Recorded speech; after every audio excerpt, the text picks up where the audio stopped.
जय श्री कृष्ण विद्यार्थी मित्रों, केम छो बधा मजामां ने? सारूं, चालो आज आपणे हिंदी विषय में कहानी लेखन विषे भणीशुं। तो परीक्षानी अंदर एक प्रश्न आवे छे कहानी लेखननो, तो एमां आ तमने मददरूप थशे।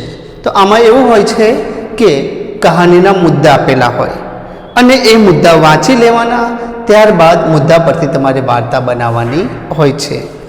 सौथी पहला तो कहानीનું शीर्षक આપવાનું છે, એટલે કે તેનું નામ। મુદ્દા વાંચી લેવા, ત્યારબાદ એનું શીર્ષક આપવું, ત્યારબાદ કહાની લખવી અને છેલ્લે શીખ, એટલે કે આ કહાની પરથી આપણને શું શીખ મળે છે એના વિશે તમારે લખવાનું છે।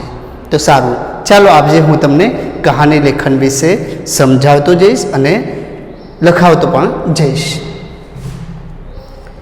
कहानी लेखन, सबसे पहले उसके मुद्दे के बारे में चर्चा करेंगे।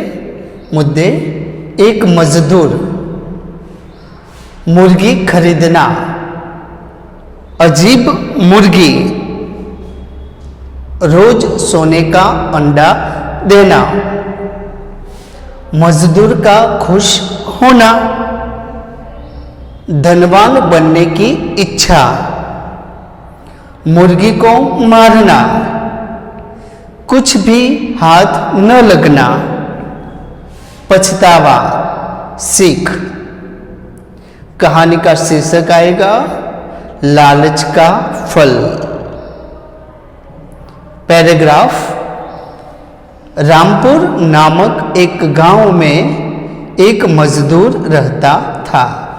रामपुर नामना गाम में एक मजदूर रहतो हतो। वह बहुत खुश था, ते खूबज खुश हतो।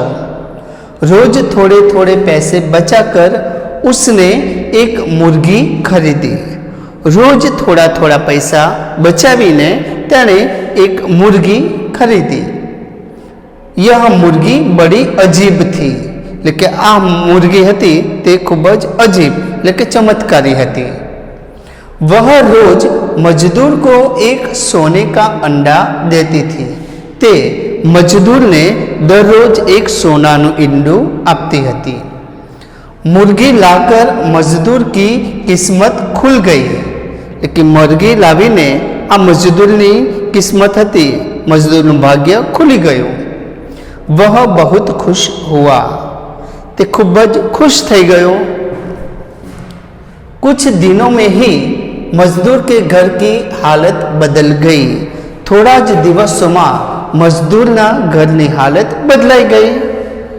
अब उसको मजदूरी करने की भी ज़रूरत न रही।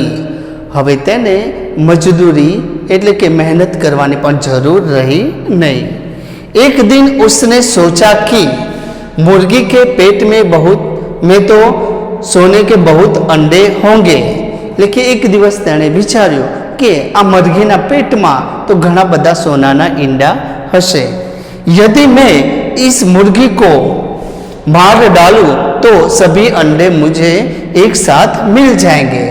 जो हूँ आ मरघी ने मारी नाखीश अने एने पेट ने चीरीश तो एक साथे घना बधा ईंडा मने मळी जशे।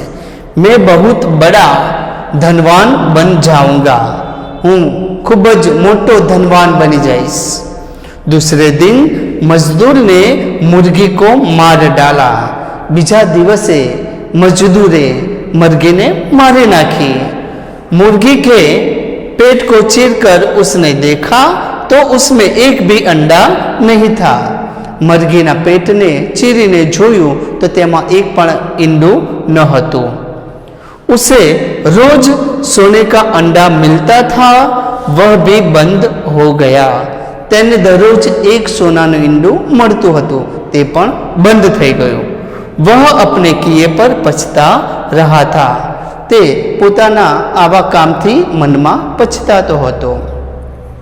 सीख: लालच का फल बुरा होता है। लालचનું ફળ ખરાબ હોય છે। लालच नहीं करनी चाहिए। लालच करवी જોઈએ नहीं। बहुत सरस मजानी वार्ता हती। तो विद्यार्थी मित्रों, आ वार्ता परथी आपने एवी सीख मळे छे कि आपणे जीवन में क्यारे पण लालच करवी जोईए नहीं। કારણ કે લાલચનું પરિણામ હંમેશા ખરાબ જ હોય છે. તો તમારે ધ્યાન રાખો. ફરી એકવાર શીર્ષક લખવાનું, ત્યારબાદ કહાની અને છેલ્લે सीख. रामपुर नामक गांव में एक मजदूर रहता था. वह बहुत खुश था. रोज थोड़े थोड़े पैसे बचाकर उसने एक मुर्गी खरीदी. यह मुर्गी बड़ी अजीब थी. वह रोज मजदूर को एक सोने का अंडा देती थी. मुर्गी लाकर मजदूर की किस्मत खुल गई. वह बहुत खुश हुआ. कुछ दिनों में ही मजदूर के घर की हालत बदल गई. अब उसको मजदूरी करने की भी जरूरत न रही. एक दिन उसने सोचा कि मुर्गी के पेट में तो सोने के बहुत अंडे होंगे. यदि मैं इस मुर्गी को मार डालूं तो सभी अंडे मुझे एक साथ मिल जाएंगे. मैं बहुत बड़ा धनवान बन जाऊंगा. दूसरे दिन मजदूर ने मुर्गी को मार डाला. मुर्गी के पेट को चीरकर उसने देखा तो उसमें एक भी अंडा नहीं था. उसे रोज सोने का अंडा मिलता था. वह भी बंद हो गया. वह अपने किए पर पछता रहा था. सीख. लालच का फल बुरा होता है. लालच नहीं करनी चाहिए. तो विद्यार्थी मित्रों, कहानी लेखन लखती वखते खास ध्यान राखवानुं के આપણે પરીક્ષામાં મુદ્દા આપેલા હોય તે મુદ્દા ફક્ત ને ફક્ત વાંચવાના છે. એના આધારે તમારે કહાની લખવાની છે. સૌથી પહેલાં તમારે શીર્ષક આપી દેવાનું. સરસ મજાના પેરેગ્રાફ પાડીને તમારે કહાની લખવાની. પેરેગ્રાફ બદલાય ત્યારે એક લાઈન છોડી દેવી. જ્યાં જ્યાં પેરેગ્રાફ બદલાતો હોય ત્યાં એક એક લાઈન તમારે છોડવાની અને છેલ્લે શીખ લખવાની છે. બરાબર? આ રીતે તમે કહાની લખશો તો પરીક્ષામાં સારા એવા માર્ક પણ તમને મળશે. સારું, ત્યારે નોટબુકની અંદર આ કહાની સરસ મજાના અક્ષરે તમે લખી દેજો અને વાંચજો. ખૂબ જ મજા આવશે. સારું, નેક્સ્ટ લેક્ચરમાં ફરીવાર મળીશું. ત્યાં સુધી આવજો. જય શ્રી કૃષ્ણ.